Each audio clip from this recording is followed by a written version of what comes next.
Fala galera, beleza? Estamos começando nossa aula do 9º ano. Seja bem-vinda, seja bem-vindo. Estamos aqui para falar de língua portuguesa, sobre o gênero textual crônica. Convido você a acompanhar os objetivos da aula. Eles são: ler trecho de crônica, identificar o conflito gerador do enredo e os elementos que constroem a narrativa, reconhecer o efeito de sentido decorrente da exploração de recursos ortográficos e ou morfossintáticos.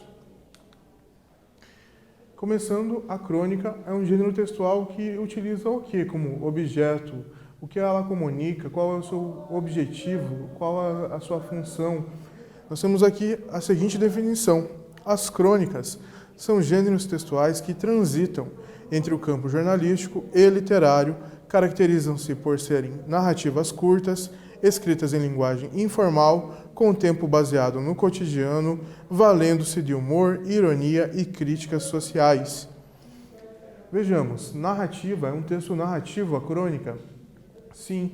Então, se é um texto narrativo, ele apresenta alguns elementos, os elementos da narrativa, ele é composto por esses elementos: personagem, narrador, espaço, tempo, os elementos principais de um texto narrativo. Ainda, ele é dividido, como todo texto narrativo, ele tem uma introdução, um desenvolvimento e uma conclusão, que nós encontramos ali alguns elementos, o conflito no desenvolvimento, o clímax também, que são elementos fundamentais para aprender e também transmitir a história para o leitor. Então, prende a atenção e também entretém o leitor com os acontecimentos que são falados em sequência.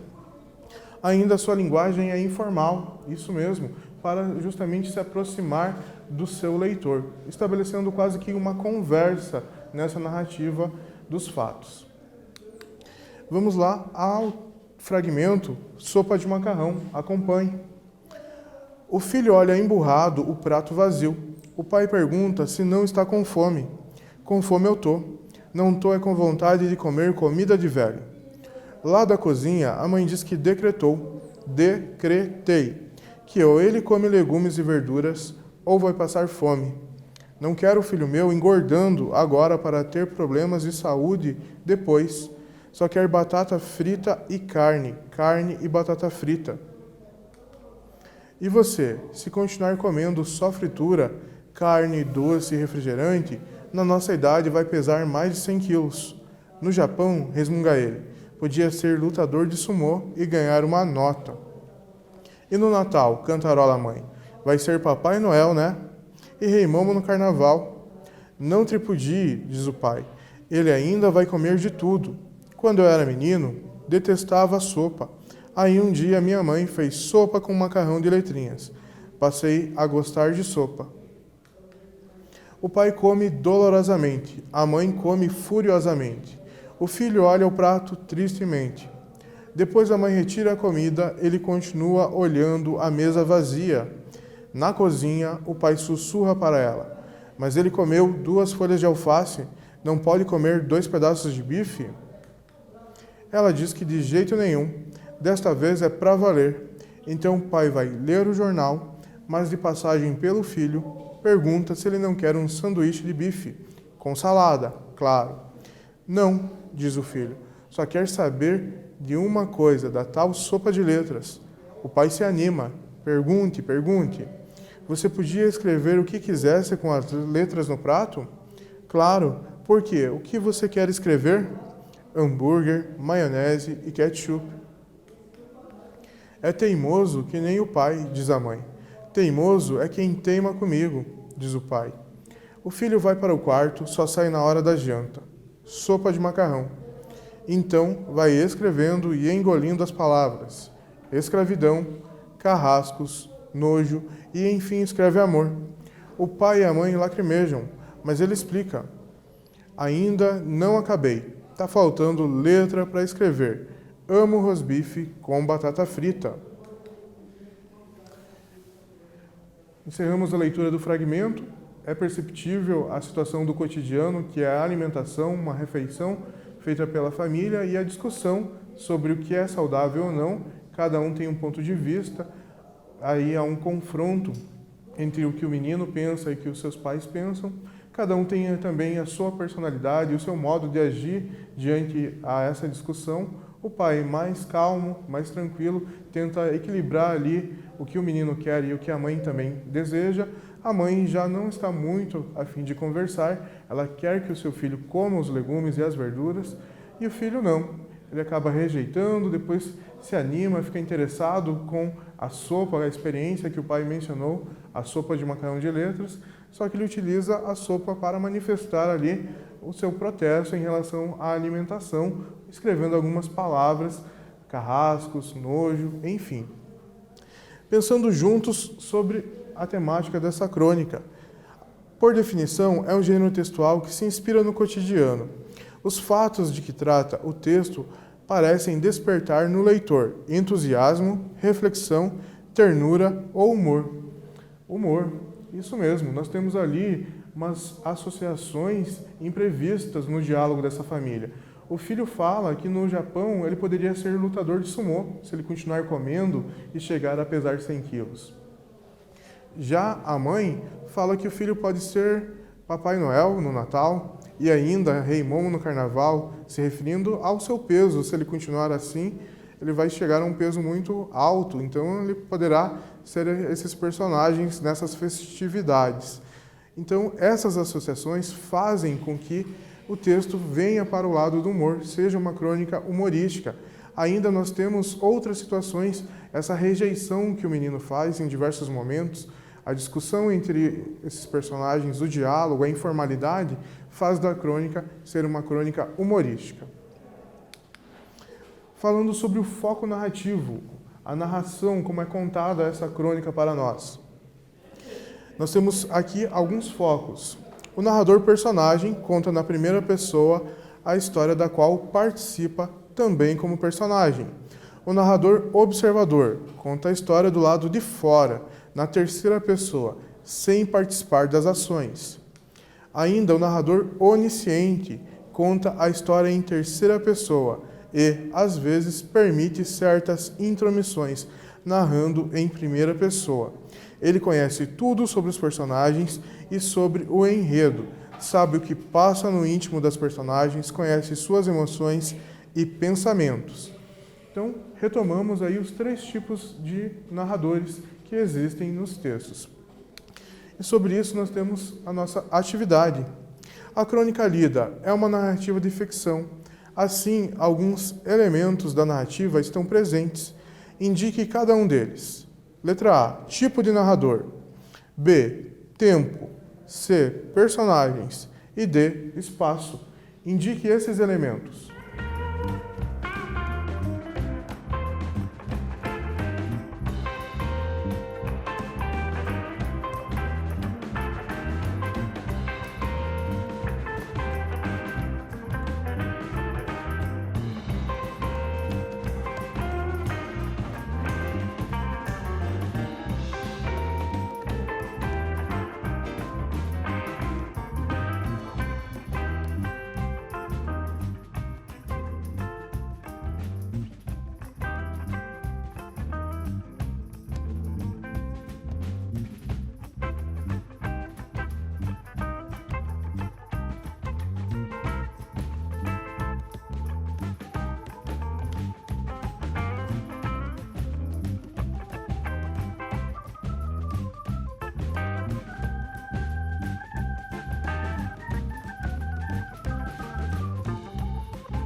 respondeu, conseguiu indicar qual é o tipo do narrador da nossa crônica, em que tempo se passa essa história, quem são os personagens e em qual espaço eles estão.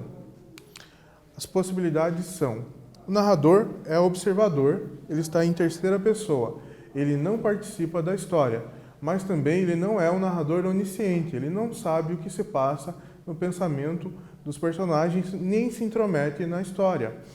Então, nós temos apenas narrador observador.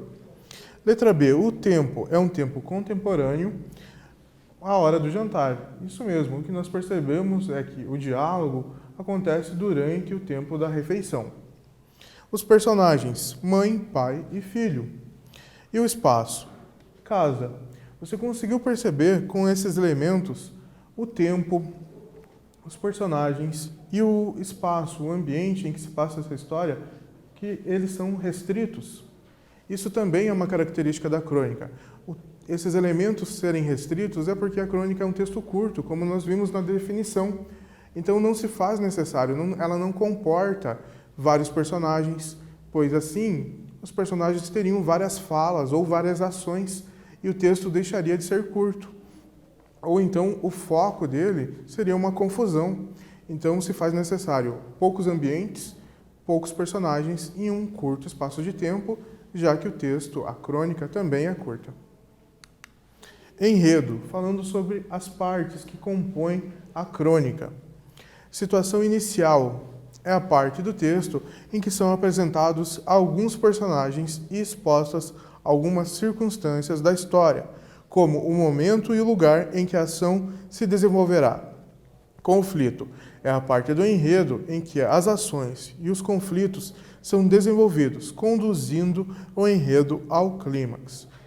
A situação inicial é a apresentação dos personagens, do ambiente e do tempo em que essa narrativa acontece.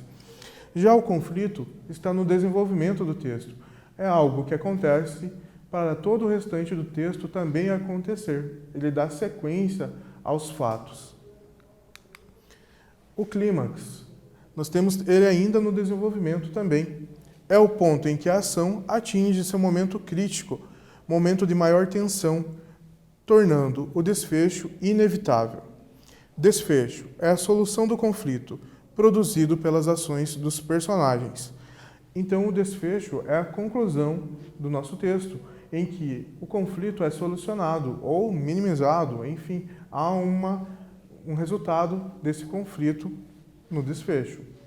Ainda falando sobre o clímax, é aquele momento em que o leitor fica acreditando, é conduzido para um fim, mas na verdade ele descobre que o fim será outro.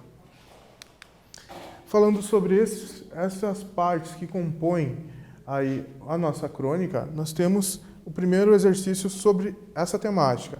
Atividade 2, identifique a situação inicial e o conflito desta crônica. Comece.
Respondeu?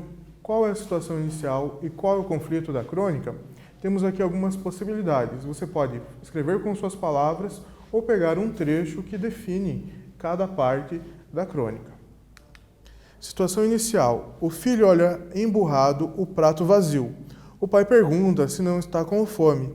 Com fome eu tô, não tô é com vontade de comer comida de velho. Conflito. Ela vem com a travessa de bifes, o pai tira um, ela senta e tira o outro, o filho continua com o prato vazio, o pai come dolorosamente, a mãe come furiosamente, o filho olha o prato tristemente. Agora, atividade número 3. Identifique o clímax e o desfecho desta crônica.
Respondeu?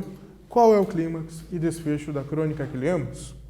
A possibilidade é: clímax. Então vai escrevendo e engolindo as palavras.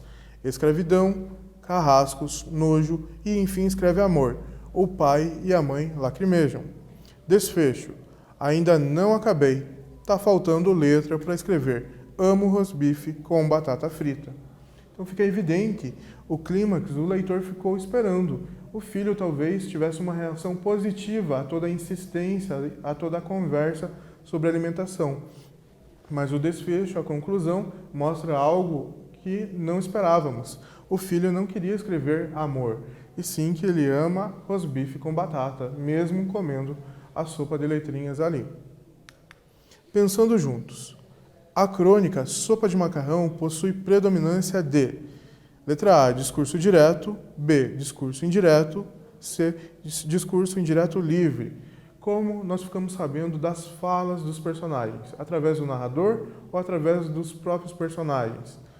A letra A, discurso direto, nós temos as falas apresentadas através de travessão. Então, isso é o que predomina na crônica, o discurso direto entre os personagens. Atividade 4. Qual a importância do uso do discurso direto na crônica lida? Qual é a importância dos personagens terem suas falas representadas?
Respondeu: nós vimos que o texto tem predominância do discurso direto, mas por qual motivo? Que efeito esse discurso traz para o texto? O discurso direto é importante para deixar a fala do personagem mais espontânea, assim a expressividade de cada um aumenta e a história se torna mais imersiva e interessante para o leitor.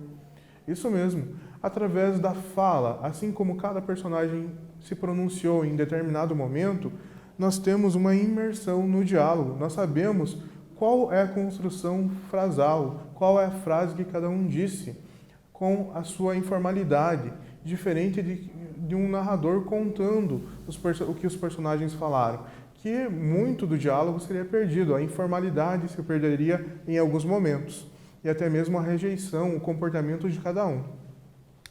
Estamos chegando ao fim. Na aula de hoje, realizamos a leitura de trecho da crônica Sopa de Macarrão, de Domingos Pellegrini, reconhecemos seus elementos de composição como foco narrativo, personagens, tempo, espaço e o enredo, e a estrutura da narrativa, situação inicial, conflito, clímax e desfecho. Chegamos ao fim. Desejo a você dias melhores, continue bem e até a próxima!